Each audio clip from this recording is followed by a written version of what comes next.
네, 당 대표를 자처하는 분이 있습니다. 그분의 품격과 관련된 우리 국회 현재 모습 살펴봤으면 좋겠습니다. 자, 이 시간에도 국회에서 필리버스터 계속되고 있죠. 네, 더불어민주당이 홍익표 의원이 지금 발언을 이어가고 있습니다. 이 전까지는 국민의당 최현식 의원이 발언을 했었고요. 조금 전에 그 주자가 바뀐 것으로 보입니다. 27번째 주자네요, 벌써. 자, 그런데 여야 의원들 뭐 생각이 다 다릅니다만 이제 국회 운영을 책임지고 있는 두 원내대표 그리고 얘기를 좀 봤으면 좋겠습니다. 일단 김종인 대표, 이종걸 대표 생각이 당내에서 조금 달랐다고 하는데 어떤 건지 좀 봤으면 좋겠습니다. 일단 김종인 대표는 필리버스터 이렇게 진행하는 거에 좀 비판적인 생각인가 보군요. 일단 본회의를 열어서 선거구 획정안 이거 얼마나 시급한데 이것부터 먼저 처리해야 된다라는 게 김종인 대표의 생각인 반면에 이종걸 원내대표는 테러 방지법에 독소 조항을 놔둔 채 그냥 통과시킬 수는 없다. 이렇게 좀 다른 소리를 하고 있습니다. 일단요. 선거법 관련해서 획정안 정의됐기 때문에 이제 빨리 처리하고 선거 체제로 가야 되는데 이종걸 원내대표는 이제 그렇게 못하겠다.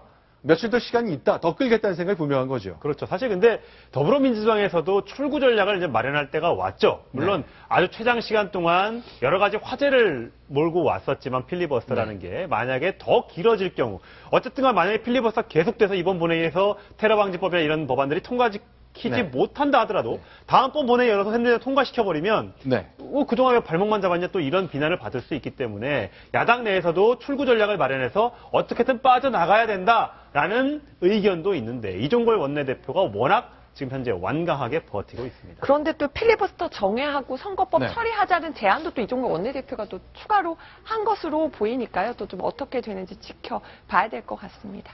네. 자, 그러면요. 자, 그동안 며칠 동안 이제 20몇 명 계속된 필리버스터 나선 의원들 사이에서요. 자, 정청래 의원이 굉장히 주목을 끌 만한 여러 가지 발언과 행동을 많이 했습니다. 과연 어떤 모습이었는지 정청래 전 최고위원 모습 보겠습니다. 정답윤 부의장님 수고 많았습니다. 네, 고맙습니다. 네. 네, 고맙습니다. 북한이 미사일을 쐈는데 왜 박근혜 정권은 대한민국 국민의 핸드폰을 비질이합니까? IS에게 경고합니다. IS 의원 여러분, 박근혜 대통령이 테러를 막을 법도 없다 라고 말한 거 믿으면 안 됩니다. 큰일 납니다. 공항에 오면 바로바로 잡힐 겁니다. IS 여러분, 테러하면 안 돼요. 어떻게 대한민국이 테러 무방비 국가라고 대통령이 IS를 들먹거립니까? 자, 지금 저 모습 보시니까 어떤 생각이 드시나요? 많이 이제 웃으셨는데, 자, 정청래 전 최고위원, 뭐, 그동안 재밌는 얘기를 하고 싶었는데, 김종인 대표 공천 결정 나기 전이라 좀 자제를 했다고 봐야 되는 건데요.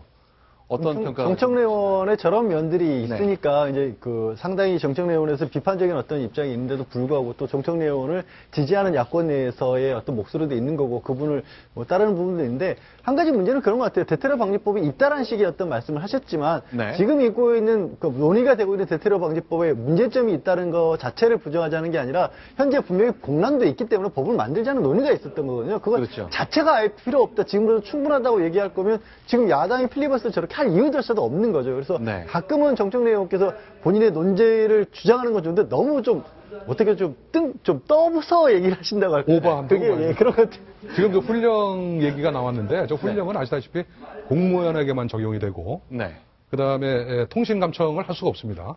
그리고 만약에 해외에서 어떤 사람이 불특정한 사람이 우리나라에 테러를 위해서 들어오더라도 잡을 수가 없이 그냥 출국만 시켜 퇴거만 시킬 수밖에 없는 그런 문제가 있기 때문에 지금 바꾸자는 건데 조금 약간 좀 오버한 것 같습니다. 자, 그러니까 조롱에 관한 한 뭐 다른 사람이 따라갈 수 없을 정도의 역량을 많이 보여왔는데 자, 이번엔 박근혜 대통령 따라하는 방식으로 새로운 메시지를 던지고 싶은 것 같습니다. 그 장면도 보겠습니다. 저는 박근혜 대통령이 이거 안 읽어봤다고 봅니다. 읽어봤다면 책상을 10번씩이나 난타하면서 화를 내지 않았을 것 같아요. 누가 A 그랬어요? 제 발언할 때 비판하고 싶으면 손을 들고 이름을 밝힌 다음에 해주세요. 비겁하게 책상 뒤에 숨어서 하지 마시고. 박근혜 대통령 나오니까 민감하시군요.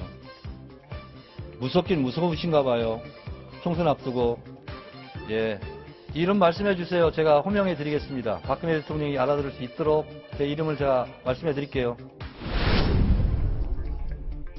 정의와 의장께서 국가 비상사태라고 선포했기 때문에 박근혜 대통령이 맞아요. 국가 비상사태예요. 그래서 저는 계엄을 선포합니다. 이러면 어떠시죠? 눈치는 빨라가지고 0.36초 만에 반응하더라고요. 김광진 의원이 이렇게 물었어요. 국가 대테러 활동 지침에 따르면 대테러 대책위원회 의장이 누구인지 아십니까? 모릅니다. 국무총리인지 몰라요? 네, 알고 있습니다. 이렇게 답변하더라고요. 자, 저런 것 왜 그러는 겁니까? 좀 설명이 필요할 것 같습니다. 자, 이제 대통령과 국무총리를 조롱하는 것, 뭐 이런 것을 통해 지지층이 좀 열광, 좀 그동안 심심했던 걸 좀 일어나도록 만드는 것인지. 어떻게 재미있는 네. 저 SNS 글을 올릴까 늘 고민이 굉장히 많고요. 아마도 네. 최근에도 굉장히 발언을 자제해 왔는데 저기서 어떻게 하면 좀 재밌게 눈길 끌 수 있을까라는 연구를 많이 했던 것으로는 보입니다. 정청래 의원이 내일 공천심사 면접을 봅니다. 네. 1시 45분에 보는데 과연 공천심사위원회에 가서도 저렇게 얘기하는지 90도로 절을 하는지 안 하는지 한번 지켜보겠습니다. 또 하나는 뭐 역시 시간이 무제한이라는 그런 부분이 있으니까 늘리고 그런 것도 많겠죠. 아마 무슨 기록 같은 것도 나왔습니다만 또 일부 또 화제가 됐습니다만은 대한민국 국회의원들 지금 현재 있는 국회의원들한테도 아마 상당히 이색적인 경험 아닙니까 저런 것이 그런 것도 영향을 준 걸로서는 보입니다.